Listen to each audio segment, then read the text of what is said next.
ప్రేమ స్వరూపైన మా దేవానికి స్తోత్రం చెల్లిస్తున్నాం. నాయన మేము కనులు కాదు కానీ ప్రభా ఎన్నికలేని ప్రజలు ఈ స్థలంలో నిలుచున్నాం. నీ ఆత్మ అభిషేకంతో నన్ను నింపమని ప్రార్థిస్తున్నాం. సంవత్సరానికి 3 దినములు జరిగే ఎస్తేరు ఉపవాస ప్రార్థనల బట్టి స్తుతిస్తున్నాం. గరుడవుగా ఈ 3 దినాలు మీ కనికరాన్ని స్థలంలో ఉంచండి నాయన. నేటి దిన వాక్యం ద్వారా మీరే నాయన ప్రతి ఆత్మను మాట్లాడి ప్రతి స్త్రీని బలపరచుమని ప్రార్థిస్తున్నాం. నీ కృపకు నీ దాసురాలైన నన్ను అప్పగించుకుంటున్నా.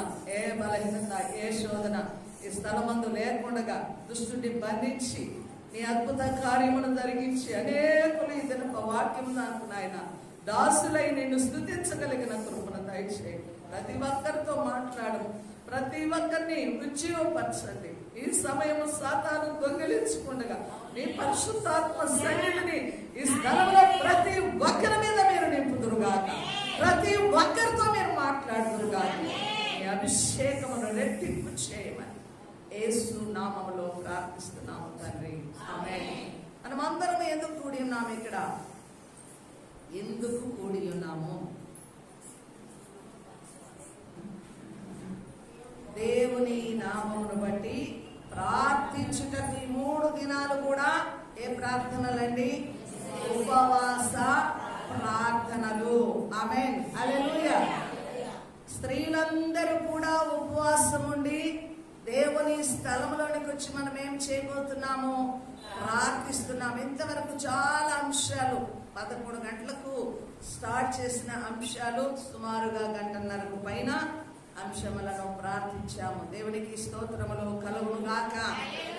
ప్రతి స్త్రీలో ఉండవలసినది ఏమిటనగా ప్రార్థనా భారము. ఏమండి, ఏముండాలి? ప్రార్థనా భారం ఉండాలి. ప్రార్థన అనేది పెదవులతో చేసేది కాదు. ప్రార్థన అన్నది భారముతో చేయగలగాల. దేవునికి స్తుతి కలుగును గాక. అనేక మార్లు నేను చెప్తూ ఉంటాను, నీ అంశము కొరకు నువ్వు ఎంత కన్నీరు కారుస్తావో, నీ బాధ కొరకు నువ్వు ఎంత బాధ నొందుతావో, నీ నొప్పిని బట్టి ఎంతగా నువ్వు స్ట్రగుల్ అవుతావో, నీ సమస్యను బట్టి నువ్వు ఎంత దుఃఖముతో ఎంత అక్కరతో ప్రభు సన్నిధానంలోనికి వస్తావో, అలాగే అందరి అంశములు ప్రార్థిస్తున్నప్పుడు కూడా అదే బాధ, అదే భారము, అదే దుఃఖము, అదే విన్నపము, ప్రార్థనకు ఖచ్చితంగా జవాబు రావాలన్న ఆశతో తృష్ణతో ప్రభు పాదాల దగ్గర నలగొట్టుకునే భారం ఉండాలండి. హల్లెలూయా, హల్లెలూయా. దేవునికి స్తుతి కలుగును గాక. మొదటిది, ప్రార్థించడానికి వచ్చిన ప్రతి ఒక్కరిలో ఏముండాలి? ప్రార్థనా భారం ఉండాలి. రెండవది, ప్రార్థనలో స్పష్టత ఉండాలి. నువ్వు అడిగే విన్నపములో స్పష్టత అన్నది ప్రభువునకు తెలియాలా? దేవునికి స్తోత్రాలు. చాలా మంది స్పష్టమైన ప్రార్థన లేక ప్రార్థించి జవాబు పొందుకోలేని స్థితిలో ఉంటున్నారు. మనము ఏమి అడుగుతున్నామో మనకు స్పష్టముగా ఏం చేయాలా? తెలిసి ఉండాలి. దేవునికి స్తోత్రములు కలుగును గాక. అంటే నువ్వు ఈ స్థలంలోనికి వచ్చినప్పుడే నేను ఫలానా విషయమై దేవుని సన్నిధికి వచ్చాను, ఈ దినమున ఈ విషయమై నేను ప్రార్థిస్తున్నాను, ఈ ప్రార్థనకు జవాబు ఖచ్చితంగా నేను పొందుకొని వెళుతున్నానన్న స్పష్టత మనలో ఉండాలి. దేవునికి స్తుతి కలుగును గాక. చాలా మార్లు మనము లిస్ట్ అంతా పెట్టేస్తాము, అసలు ఏం ప్రార్థించామో కూడా మనకు జ్ఞాపకానికి ఉండదండి. ఏం అడిగామో కూడా జ్ఞాపకానికి ఉండదు. ఎందుకంటే ఏమంటే అవి అడిగేస్తాము, లేచి వెళ్ళిపోతాం. నేను కూడా ఒక సూచన మీకు చెప్తాను. ప్రార్థన చేశాను ఈ మందిరము స్లాబ్ వేస్తున్నప్పుడు, అయ్యా నువ్వు మందిరము కాబట్టి మేఘముల మీద వచ్చి మందిరమును నువ్వు దీవించి వెళ్ళు, నువ్వు ఆశీర్వదించి వెళ్ళు ప్రభు అని ప్రార్థన చేసుకున్నాను. కానీ అడిగిన మనముని మర్చిపోయాను. నేను ఏం అడిగానో కూడా నేను మర్చిపోయాను. మేఘముల మీద వచ్చి ఆశీర్వదించన్న విషయాన్ని మర్చిపోయాను. యథావిధిగా ఆ దినమున ఇక స్లాబ్ వేయబడుతుంది. పాస్టర్ గారు వచ్చి ప్రార్థన చేశారు. ఆయిల్ వేసి మిల్లర్ స్టార్ట్ అవుతుందండి. నిజముగా ఆనాడు మన సంఘ పెద్దలు కూడా ఉన్నారు. అందరూ చూస్తుండగానే మేఘము ఆవరించింది మందిరం మీద. దేవుని బిడ్డలారా, మేఘము ఉన్న పాటున ఆవరించి, మేఘం ఆవరించగా ఏమొస్తుంది? చినుకులు, ఇంతింతరావు చినుకులు పడుతున్నాయి. ఉన్న పాటున మేఘము, ఉన్న పాటున చినుకులు, వర్షం రావడం చూసి అక్కడున్న వాళ్ళంతా స్లాబ్ వేయడానికి పైన నిలిచిన వాళ్ళంతా వీరెప్పుడు కూడా వర్షము సమయంలోనే మిల్లరు అంటే స్లాబ్ వేస్తారు, వీరికి చాలా ధైర్యం అంటున్నారు. కానీ వారిలో ఒక ఆయన అంటే ప్రార్థనలోనే ఉన్న సంఘ పెద్దలుగా, సంఘ నాయకులుగా ఉన్నవారు, ప్రార్థన చేయడానికి వచ్చిన వారు, ఇది వర్షము కాదండి, ఇది ఆశీర్వాదపు జల్లులు అన్నాడు. హల్లెలూయా! ఆ మాట నా హృదయంలో జ్ఞాపకానికి వచ్చింది. ఓ దేవా, నన్ను క్షమించయ్యా, నేను అడిగాను నీ సన్నిధానములో మేఘము రావాలి, మందిరము కనుక నువ్వు మేఘము ద్వారా నీ ఆశీర్వాదము కుమ్మరించబడాలని నేను ప్రార్థన చేశాను. నేను మరిచిపోయాను. కానీ ఈ మొర నీ సన్నిధికి చేరి నీవు అడిగిన దానిని నీవు జరిగించావు. ఈ దీనురాలు మర్చిపోయిందని కృతజ్ఞతతో తల వంచి నువ్వు దీవించినందుకు స్తోత్రాలు. హల్లెలూయా! పరలోకము నుండి ఈ మొర విని మందిరాన్ని నువ్వు బ్లెస్ చేశావు, నీ ఆశీర్వాదంతో మందిర భాగాన్ని దీవించావని దేవుని స్తుతించారు. ఆమేన్. నా వలే మీరు కూడా చాలా అంశాలు ప్రార్థన చేసి ఉంటారు. అడిగిన దాన్ని మర్చిపోతాం బిడ్డలారా. ఎందుకు మర్చిపోతామో తెలుసా? ప్రార్థనలో స్పష్టత లేకపోతే మర్చిపోతాం. హన్నమ్మ నీవలే స్త్రీ దేవుని సన్నిధానంలోనికి వచ్చింది. చాలా మాటలు మనం అలాగా విని వదిలేస్తూ ఉంటాం. ఆమె గారు చేసిన ప్రార్థనలో ఎంతో స్పష్టత ఉంది. స్పష్టత లేని ప్రార్థన ఆమె చెయ్యలేదు. సన్నిధానంలోనికి వచ్చింది. బిడ్డలు లేరన్న దుఃఖముతో ఎంతగానో ఆమె మనోదుఃఖమనంతా దేవుని సన్నిధానంలో కుమ్మరించింది. ఎక్కడ కుమ్మరించింది? దేవుని సన్నిధానంలో కుమ్మరించింది, మూలిగింది. ఆమె మనస్సులోనే మూలుగుతూ పెదవులు మాత్రము కదులుతున్నాయి, కానీ ఆత్మలో ఆమె దుఃఖము దేవుని సన్నిధికి చేరింది. స్పష్టంగా ప్రార్థించింది. ఏమిటో తెలుసా? అయ్యా, నాకు నువ్వు సంతానమునివ్వాలి, నాకు ఒక కుమారుణ్ణి నువ్వు ఇచ్చిన ఎడల ఆ కుమారుడు తీసుకుని వచ్చి పాలు విడిచిన తర్వాత మరలా నీ సన్నిధానంలో నీకు అప్పగిస్తాను. నాకు సంతానం ఏమని అడగలేదు. ఏమని అడిగింది చెప్పండి? ఒక కుమారుణ్ణి నాకు దయచేయము. ఆమేన్. హల్లెలూయా! దేవునికి స్తోత్రములు కలుగును గాక. దేవుడు నీ నుంచి ఒక స్పష్టమైన ప్రార్థన నువ్వు చేసే విన్నపములో ప్రభువు సన్నిధానంలోకి వచ్చినప్పుడు నువ్వు విశ్వాసంతో ప్రార్థించటమే కాదు, నమ్మకంతో ప్రార్థించటమే కాదు, ప్రార్థన చేసే విధానంలో స్పష్టత ఉండాలి. గురుడివాడి సంగతి మనకు తెలుసు. త్రోవ ప్రక్కన ఉన్నాడు. యేసు ప్రభు ఆ మార్గము గుండా వెళుతూ ఉన్నాడు. ఏమని కేకలు వేశాడో తెలుసా? దావీదు కుమారుడా, నన్ను కరుణించు, నన్ను కరుణించు, నన్ను కరుణించు అని గొప్పగా కేకలు వేశాడని. కేకలు వేస్తూనే ఉన్నాడు, కానీ ప్రభువు ఆగి ఉన్నాడు. కరుణించు అన్నాడు, కానీ నాకు ఏమి చెయ్యాలనో అడగలేదు గుడ్డివాడు. అందుకు ప్రభువారు అతనికి నేను నీకు ఏమి చెయ్యాలని నువ్వు ఆశిస్తున్నామని ప్రశ్నించాడు. ఆమేన్. తర్వాత మీరు వెళ్ళి చదువుకోండి.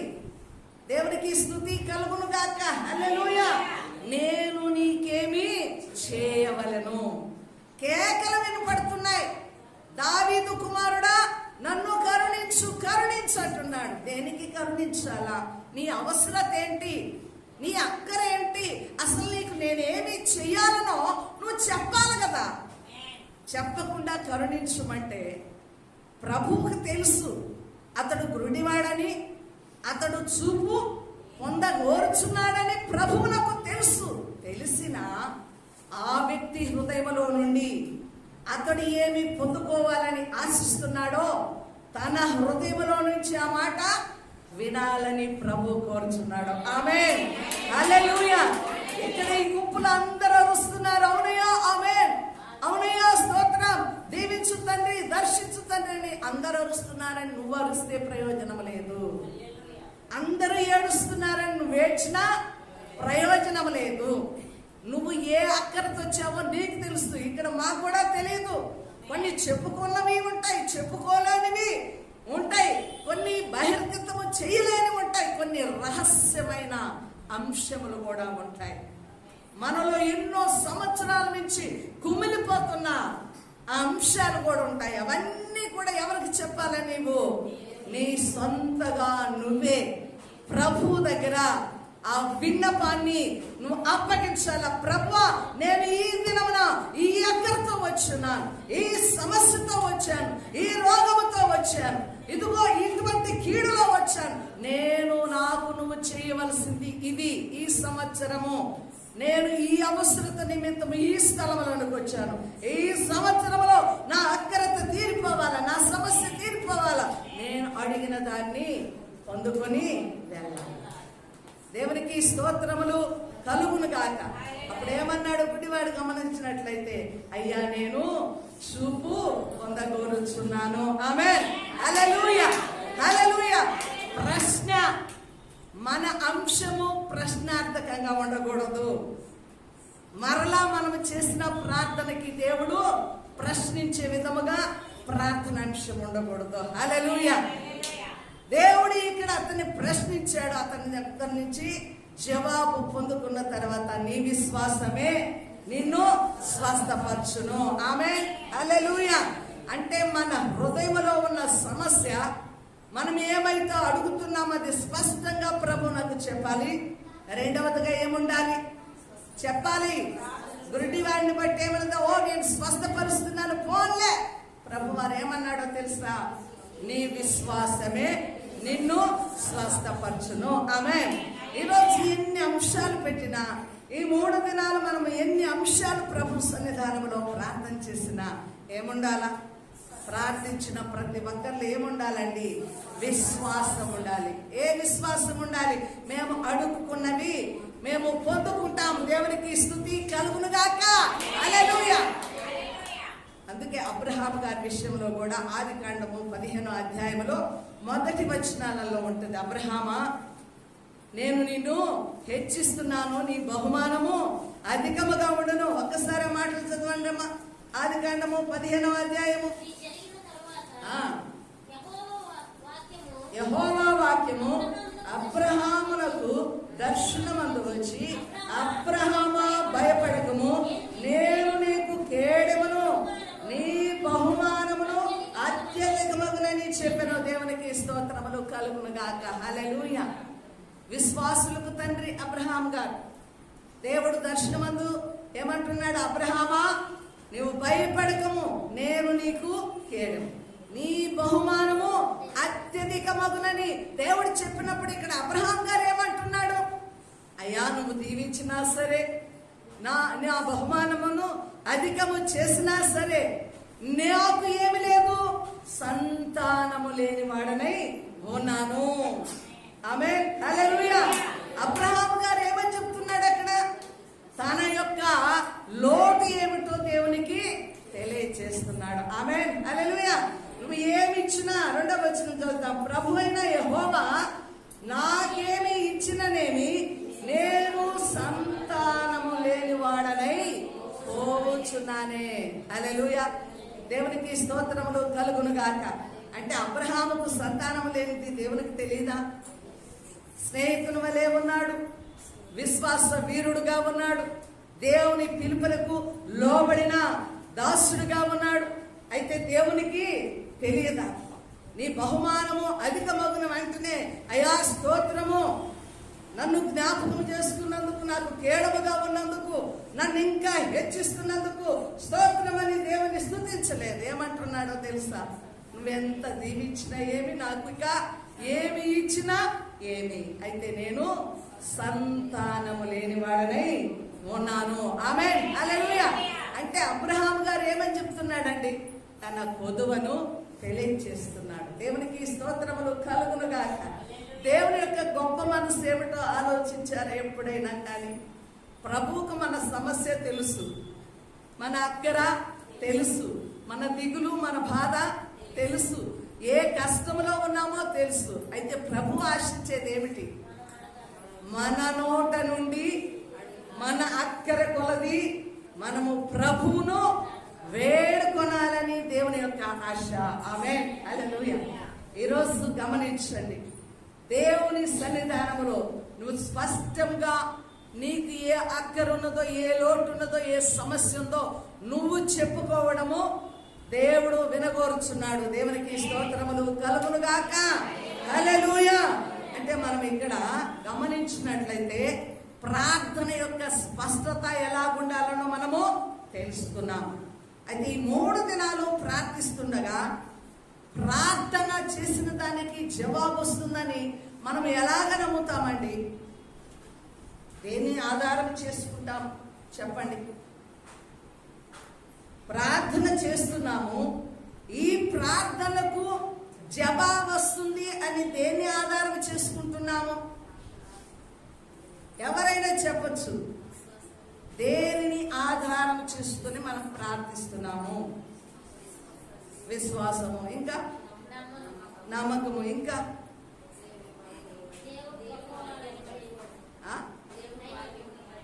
దేవుని వాక్యం, వాగ్దానములు నమ్మాల. ఆమేన్, హల్లెలూయా. ప్రార్థించే ముందుగా ప్రార్థనను బట్టిన వాగ్దానములు, దేవుడు మనకు కొన్ని వాగ్దానములు ఇచ్చున్నాడు. దేవునికి స్తోత్రము. ఒంటరితనములో వాగ్దానం, అనారోగ్యములో వాగ్దానములు, అంతే కదా, బలహీనతలో కొన్ని వాగ్దానములు, ఆత్మీయ విశ్వాసము కొరకైన వాగ్దానములు, కుటుంబ దీవెనల కొరకు, ఆశీర్వాదముల కొరకు వాగ్దానములు, పిల్లల మీద అభిషేకము కొరకు వాగ్దానములు, వంశావళి దీవెనల కొరకు వాగ్దానములు. ఈ పరిశుద్ధ గ్రంథములో ఎన్నో వాగ్దానములు ఉన్నాయి. అవన్నీ సంఘమును బలపరచుటకు, విశ్వాసులను బలపరచుటకు, స్త్రీలను బలపరచుటకు, యవ్వన బిడ్డలను బలపరచుటకు, ప్రతి ఆత్మ కూడా ఆయా సమయములలో వాగ్దానములను బట్టి మనము ధైర్యము తెచ్చుకోవడానికి అనేక వాగ్దానములు పరిశుద్ధ గ్రంథములో పొందుపరచబడి ఉన్నవి. ఆమేన్. కాబట్టి ప్రార్థించడానికి ముందుగా మనము ఏమి జ్ఞాపకానికి తెచ్చుకోవాలండి? దేవుడు చేసిన వాగ్దానములు, మనకు ఆయనకున్నటువంటి మధ్యవర్తిత్వం యొక్క వాగ్దానములు, ప్రమాణములను మనము జ్ఞాపకం చేసుకుని వాటిని ఎత్తిపడుతూ వాటి యందు విశ్వాసం ఉంచి ప్రార్థించినప్పుడు ఏం జరుగుతుంది? జవాబు రావడానికి ఏముంటుందండి? ఖచ్చితమైన ఆనవాలను మనం ఇక్కడ చూస్తాము. దేవునికి స్తుతి కలుగునుగాక. హల్లెలూయా. గమనించితే చూద్దామండి. ఆ కీర్తనలు 91వ కీర్తన 15వ వచనము త్వరగా తీయగలిగిన వారు చదవాలి. 91వ కీర్తన 15వ వచనం. అతడు నాకు మొర్ర పెట్టగా నేను అతనికి ఉత్తరం ఇచ్చేదను, శ్రమలో నేను అతనికి తోడై ఉండేదను, అతని విడిపించి అతన్ని గొప్ప చేసేదను. ఆమేన్. ఎవరు చేశారు ఈ వాగ్దానము? ఎవరు చేశారండి? ఎవరికి చేశారు ఈ వాగ్దానం? ఎవరికి చేశారు? నమ్మిన విశ్వాసులకి. హల్లెలూయా. మహోన్నతుడైన దేవుని చాటున నివసించుచున్న మనకందరికీ. ఆమేన్. ఇప్పుడు ఎవరి దగ్గరకు వచ్చావండి? నువ్వు మహోన్నతుడైన దేవుని దగ్గరకు వచ్చావు. మహోన్నతుడైన దేవుణ్ణి ఆశ్రయించాం. ఎందుకు ఆశ్రయించాం? మన సమస్యలను బట్టి, మన యొక్క విన్నపాలను ప్రభు సన్నిధానంలోనికి తీసుకుని వచ్చాం. ఇది వాగ్దానము. హల్లెలూయా. కాబట్టి అతడు నాకు మొర్ర పెట్టగా నేను అతనికి ఉత్తరం ఇచ్చేదను, శ్రమలో నేను అతనికి తోడైందను. ఆమేన్. మొర్ర పెట్టే వారికి దేవుడు ఏమిస్తాడంటండి? జవాబునిస్తాడు. హల్లెలూయా. నువ్వు ఇక్కడికి వస్తున్నావు, ప్రార్థన చేస్తున్నావు అంటే ప్రార్థన చేసినప్పుడు నీకేమొస్తుంది? జవాబు వస్తుంది. ఆమేన్. నమ్మాలి. మనము ఈ వాగ్దానాన్ని విశ్వసించాలా. ప్రభువా, నువ్వే వాగ్దానం చేశావు, మా ప్రార్థనలకు నువ్వు జవాబిస్తావని వాగ్దానం చేశావు. కాబట్టి మేమందరం ఈ స్థలంలో చేరి ప్రార్థిస్తుండగా, ఆ వాగ్దానం నమ్మి స్తుతిస్తుండగా మా ప్రార్థనకు జవాబు వచ్చినందుకు స్తోత్రములని మనం ప్రార్థించవలసిన వారమై ఉన్నాం. ఇంకా కీర్తనలు 41వ కీర్తన 17వ వచనం చదువుదామండి. కీర్తనలు 41వ కీర్తన 17వ వచనం. దీన దరిద్రులు నీళ్లు వెదకుచున్నారు, నీళ్లు దొరకక వారి నాలుక దప్పి చేత ఎండిపోవచ్చున్నది. యెహోవాను నేను వారికి ఉత్తరం ఇచ్చేదను, ఇశ్రాయేలు దేవుడనైన నేను వారిని విడనాడను. దేవునికి మహిమ కలుగును గాక. చూడండి, దీన దరిద్రులు నీళ్లు వెతకుచున్నారట. ఏ నీరండి? ప్రభు సన్నిధానంలో దావీదేమంటున్నాడు, దేవా నీ సన్నిధి కొరకై నేనెంతో తృష్ణ గొనుచున్నాను, నీ సన్నిధిని నేను ఎప్పుడు వెతుకుతున్నాని నా ప్రాణం ఎంతగానో తల్లడిల్లుచున్నది. దేవునికి స్తుతి కలుగును గాక. కాబట్టి ఈనాడు మనమందరము కూడా సమస్యలతో, కీడులతో, అపాయములతో, చిక్కులతో, వ్యాధులతో, భారముతో నువ్వు ఒక్కదానివే నలిగిపోతూ నీ స్థితి ఎండిపోయిన స్థితిలో, ఇదిగో నీ గొంతు ఆరిపోయిన స్థితిలో, అలసిపోయిన స్థితిలో ఈ స్థలంలోనికి వచ్చావు బిడ్డ. అయితే దేవుడు ఏమంటున్నాడో తెలుసా? యెహోవాను నేను వారికి ఉత్తరం ఇచ్చేదను. దేవునికి స్తోత్రములు కలుగును గాక. ఇశ్రాయేలు దేవుడనైనా నేను వారిని విడనాడను. దేవునికి మహిమ కలుగును గాక. చూడండి, ప్రభు మనకేం చేస్తాడట? ఉత్తరము ఇచ్చే దేవుడు, మనల్ని విడనాడడు. ఆమేన్. ఇక్కడికి వచ్చిన ఏ బిడ్డ కూడా దేవుని సన్నిధిలో నుండి మనము త్రోసివేయబడము. దేవుడు మన కన్నీటిని నాట్యముగా మార్చే దేవుడై ఉన్నాడు. మన ప్రార్థనలకు దేవుడు ఉత్తరం ఇస్తాడు. దేవునికి స్తుతి కలుగును గాక. హల్లెలూయా. చూడండి, యెషయా గ్రంథము 65వ అధ్యాయం 24వ వచనం చూద్దాం. యెషయా గ్రంథము 64వ అధ్యాయము 65వ అధ్యాయం 24వ వచనం. యెషయా 65:24. వారికి ఇలాగున జరుగును, వారు వేడుకొనుకు నేను ఉత్తరం ఇచ్చేదను, వారు మనవి చేయుచుండగా నేను ఆలకింతును. ఆమె కొన్నిసార్లు మన పెదవుల మీదకి ప్రార్థన రాగానే ఏం జరుగుతుందండి? పెదవుల మీద ఉండగానే ప్రార్థనకు ఉత్తరం వచ్చేస్తుంది, జవాబు వచ్చేస్తుంది. అవునా కాదా? మనము వేడుకుంటూ ఉండగానే ఆ జవాబు ఆలస్యము కాకుండా ఏమవుతుందండి?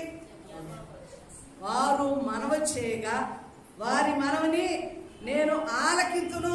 ఆమేన్. హల్లెలూయా. చూడండి, వారు వేడుకొనకు మునిపే నేను వారికి ఉత్తరం ఇచ్చేదను.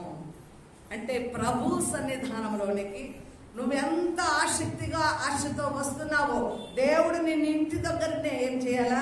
నీ పరిస్థితిని ఎరగాల. ఆమేన్. ఇక్కడికి వచ్చి సిద్ధపాటు కాదండి. 3 దినాలకి ఖచ్చితంగా ఆలకించాలి. ఇక్కడికి వచ్చిన తర్వాత సిద్ధపరచుకొని ఇక్కడికి వచ్చిన తర్వాత ప్రార్థన చేయడం కాదు. నీవు ముందుగానే రాత్రి నుండే ముందు దినము నుంచి ఏం చేయాలా?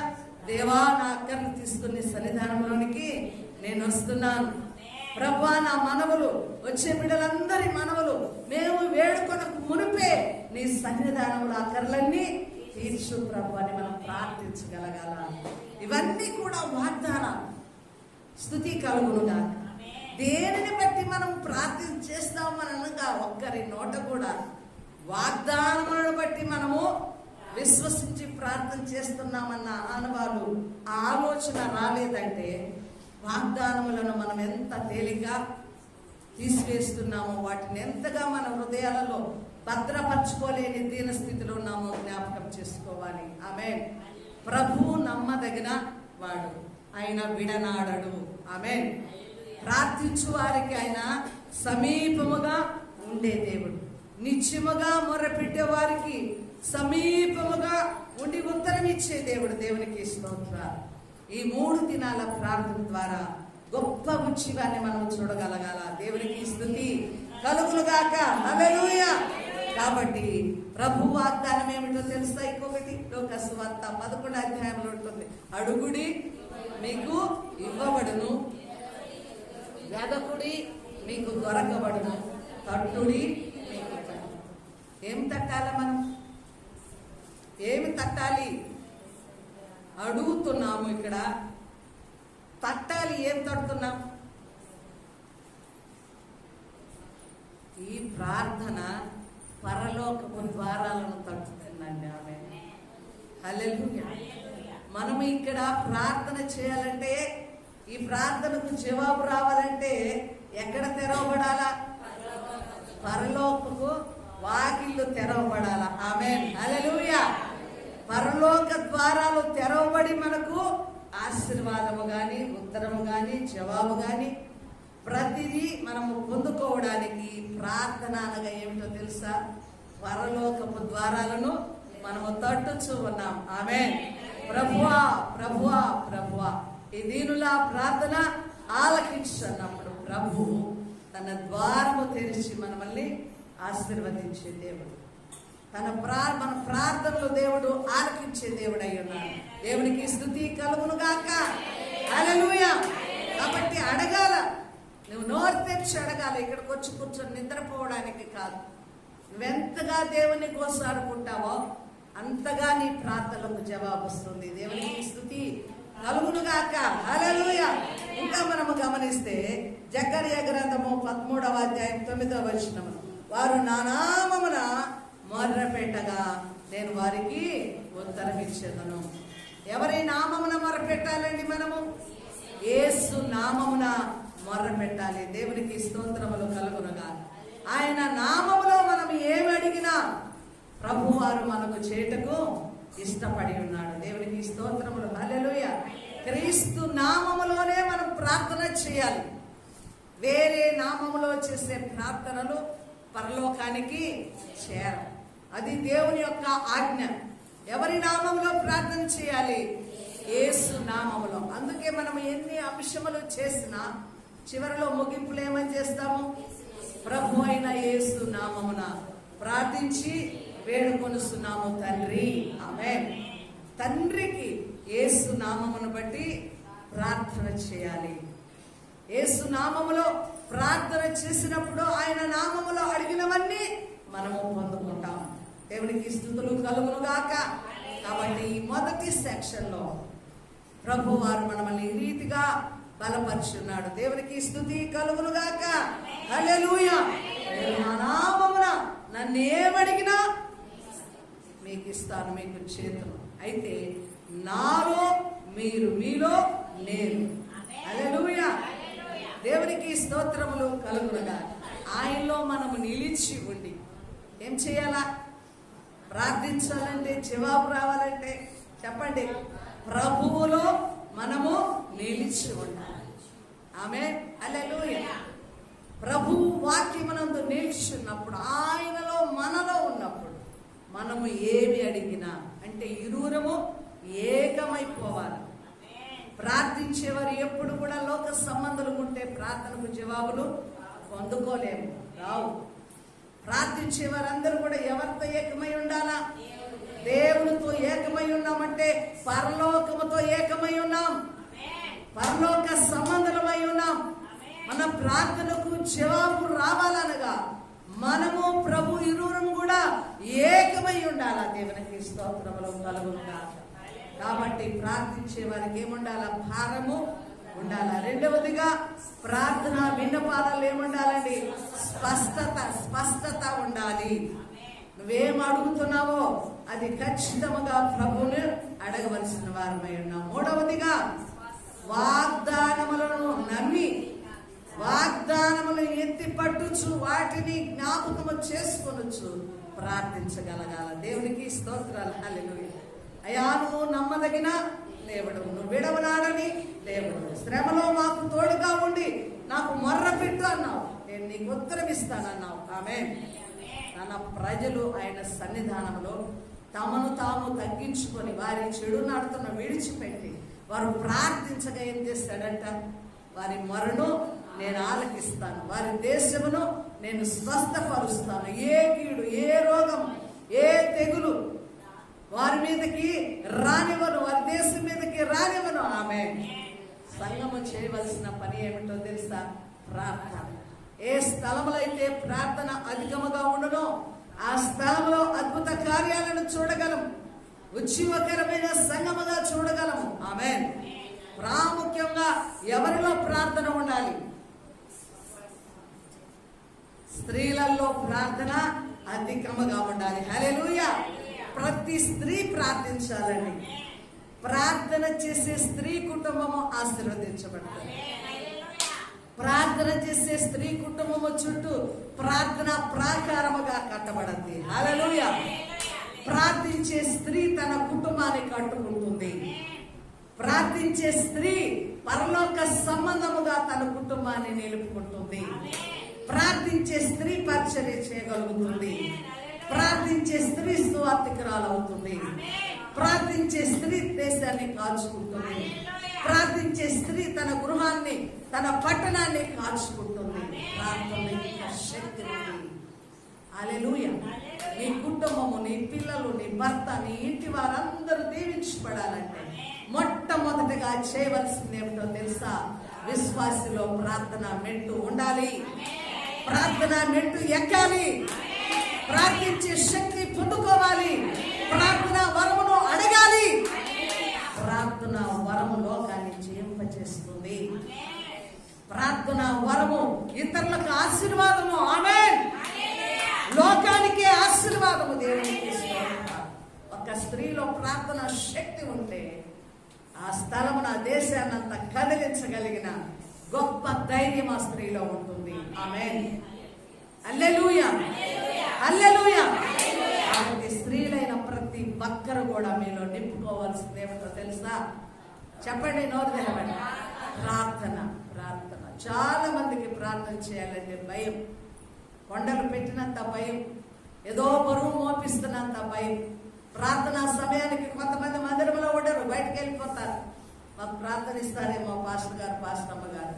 అలాంటి స్థితి ఏ స్త్రీలో ఉండకూడదు. ఆమేన్. ప్రార్థన నీకు ఆశీర్వాదకరమైంది. అడుగు. నువ్వు నోరు విప్పు, నీ నోటిని నింపుతానంటాడు. వాదాలకు దిగినప్పుడు రోషానికైనా నీ నోరు తెరుస్తావే. ఎంత శుద్ధిమెత్తనమైన మనస్సైనా రోషానికి, నోటికి నోరు బదిలిస్తావే. తండ్రి అయిన దేవుని దగ్గర తండ్రి అని నోరు తెచ్చి అడగలేవా? తండ్రిని వేడుకుంటే ఆయన చేయలేని కార్యమేముంది చెప్పండి? హృదయాలు మార్చబడాలా, మీ తలంపులు మార్చబడాలా. ప్రార్థన ప్రాకారం ఇంటి చుట్టూ నిలుపుకోవాలి.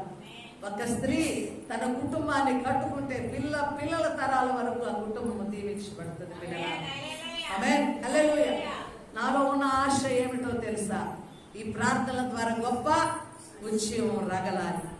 చుట్టూ ఉన్న ప్రాంతాల ప్రజలు, స్త్రీలు మారు మనసు పొందాలి. వారి కుటుంబాలను కట్టుకోవాలి, వారి గ్రామాలను కట్టుకోవాలి, వాళ్ళ సంఘాలను కట్టుకోవాలి. ప్రతి స్త్రీ ఉద్యమము పొందాలి. ఆమేన్. హల్లెలూయా. ఒక స్త్రీ సత్ప్రవర్తన కలిగినదై దేవునితో నడిచినట్లయితే ఏ వాక్యమో బోధింపబడకుండానే తన భర్త మారు మనస్సు పొందే అవకాశం ఉన్నదని దేవుని లేఖనాలు తెలియజేస్తున్నాయి. ఆమేన్. మన బ్రతుకు మారితే ఖచ్చితంగా ఒక తల్లి నడవడి తన బిడ్డలను మారుస్తుంది. ఒక భార్య నడవడి తన భర్తను మారుస్తుంది. ఒక కోడలి నడవడి గయ్యాలి అయిన అత్తను మారుస్తుంది. ఒక అత్త నడవడి కోడల్ని మారుస్తుంది. ఆమేన్. హల్లెలూయా. స్త్రీ చైతన్యము లోకములో మనం అన్నిట్లో చైతన్యము కలిగి ఉంటాము, కానీ అన్నిటిలో ప్రభావితంగా ఉంటాం, అన్నిట్లో నాయకత్వం వహిస్తాము, అన్నిట్లో చురుకుదనంగా పనిచేస్తాము. దేవుని సన్నిధికి వచ్చేసరికి దానిని చులకనగా ఎంచుతాము. ఆమేన్. అయితే దేవుని సన్నిధానంలోని స్త్రీ ప్రకాశించాలి. దేవుని సన్నిధానంలో తన యొక్క దేవుని గృహాన్ని కట్టడానికి పూనుకోవాలి. దేవుని బిడ్డలారా ప్రకాశించాలి. ఈ ప్రయత్నము ఆగిపోదు. ప్రయత్నాన్ని దేవుడు కొనసాగిస్తాడు.